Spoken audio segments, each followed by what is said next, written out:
welcome back. Well, we're looking at the 2023 budget proposal. The federal government is expecting to borrow 11.3 trillion naira to fund that budget, which is projected at 19.76 trillion naira. Total revenue is at 8.46 trillion naira, with 1.9 trillion naira expected to come from the oil and gas sector.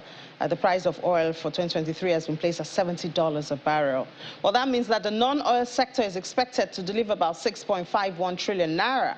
And whether we can reach that or not, we want to get the views of Mr. Chukwu Achukwu, who is the former Director General of National Directorate of Employment, and that to tell us what he thinks or the sectors who can drive this.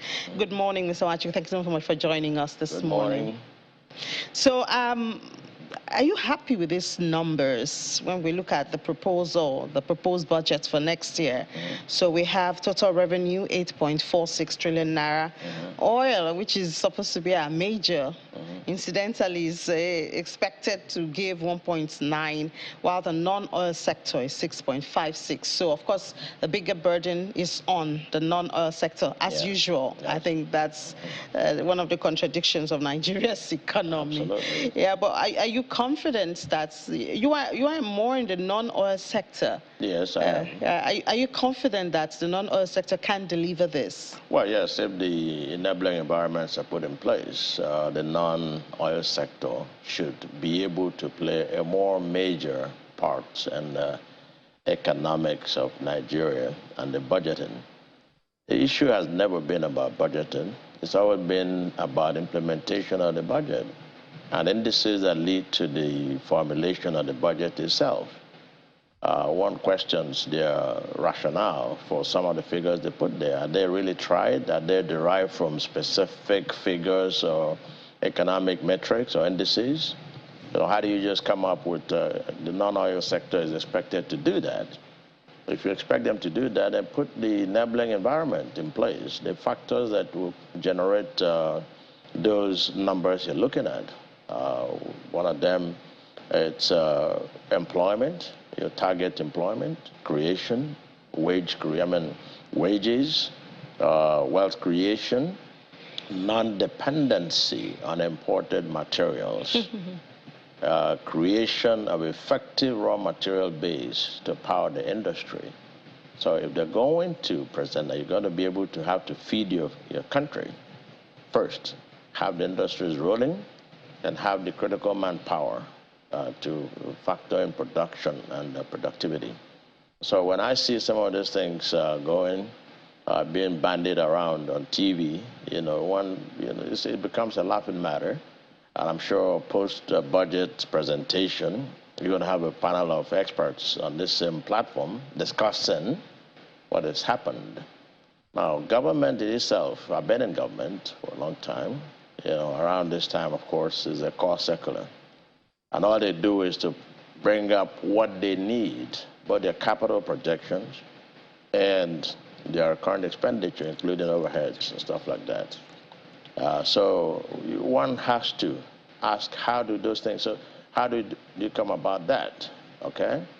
So as a policy initiative, the non-oil sector should create more impetus into more revenue, to the economy.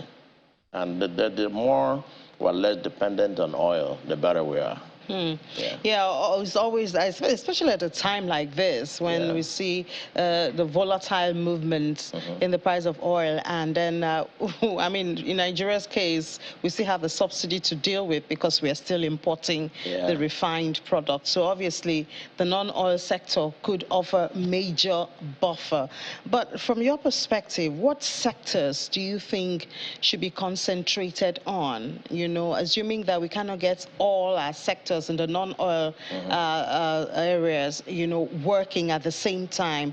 What sectors hold the major potential? I know agriculture should be part of it, because agriculture, even as we speak, is a major employer of labor in the country. Agriculture anywhere in the world is a major employment creation agent. Agriculture and agricultural value chain. And you mix it with small and medium enterprise development, then you have, production and productivity, is the largest employer of labor anywhere in the world. I've said that before on this your program. You produce for domestic consumption, you produce for critical raw material base to power the industries, you produce for export.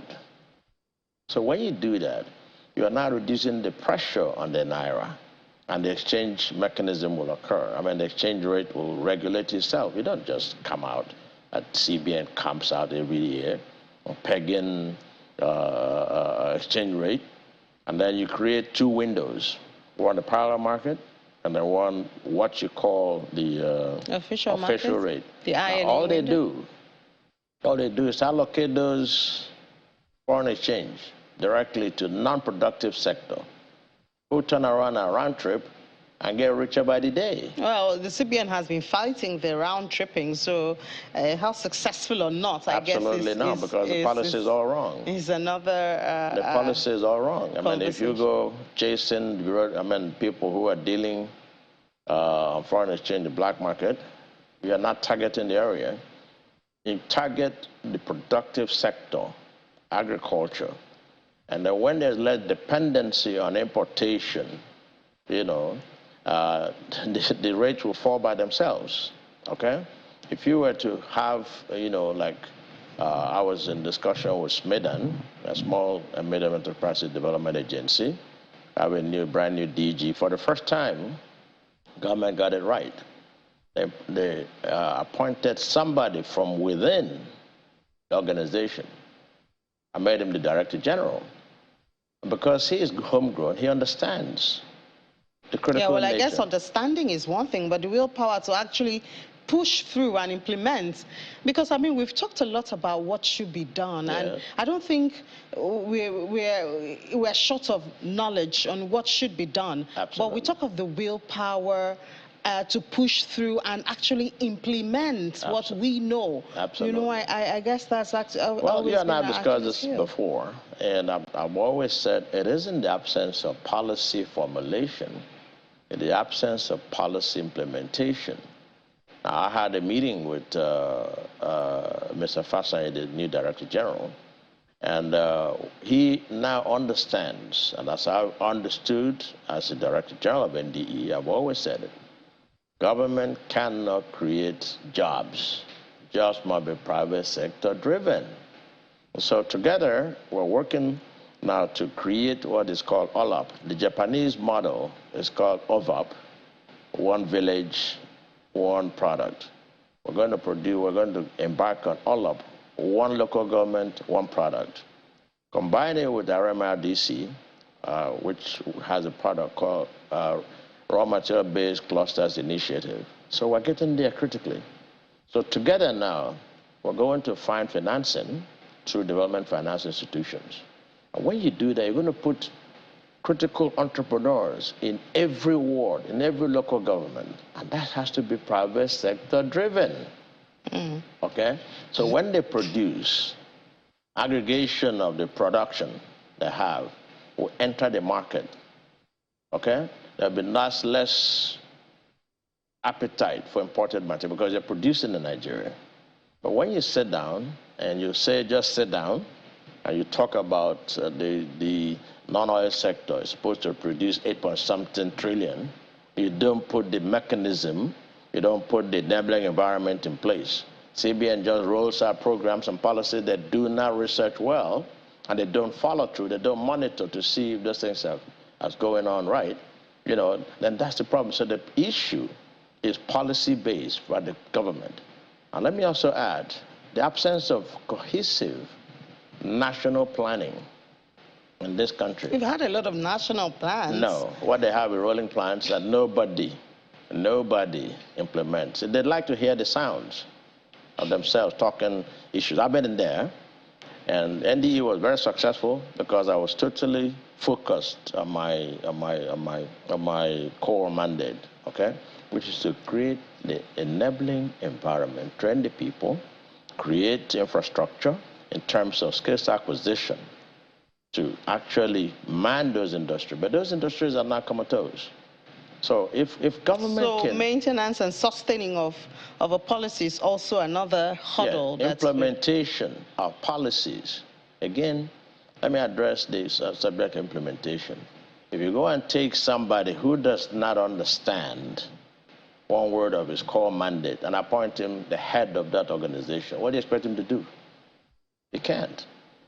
So we need to look at who and who, what's the background, what's the qualification. We're not suffering from dearth of professionals in this country. We have professionals who can man those professional agencies, but you make appointment based on political reasons. I mean, let me ask you, take somebody who's been a counselor somewhere, and you make him director general for a purely professional agency. What do you expect him to do?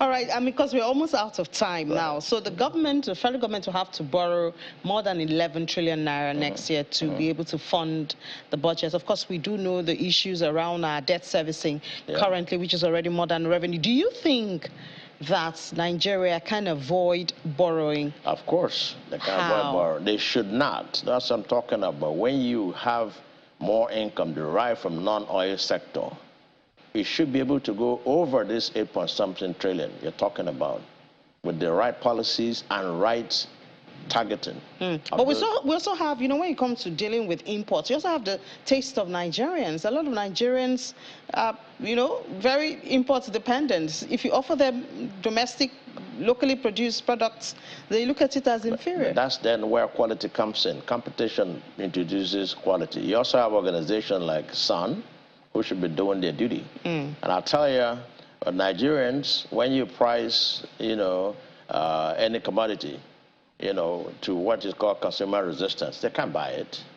So you have to turn to what they can afford. And then as they go on, more quality will be introduced. All right. Thank you so much, Mr. Chukwuemeka, former Director General of National Directorate of Employment. Thank you so much for sharing your thoughts with us. We do hope that the non-oil sector actually can cover up for this borrowing, because we know what's going on with some other countries that are almost defaulting in their debt servicing. Thank you so much for joining us on the program this morning. We'll take a break now. When we come back from that break, AFEX Commodities Market is next. Just stay with us. This is Business Morning on Channels Television.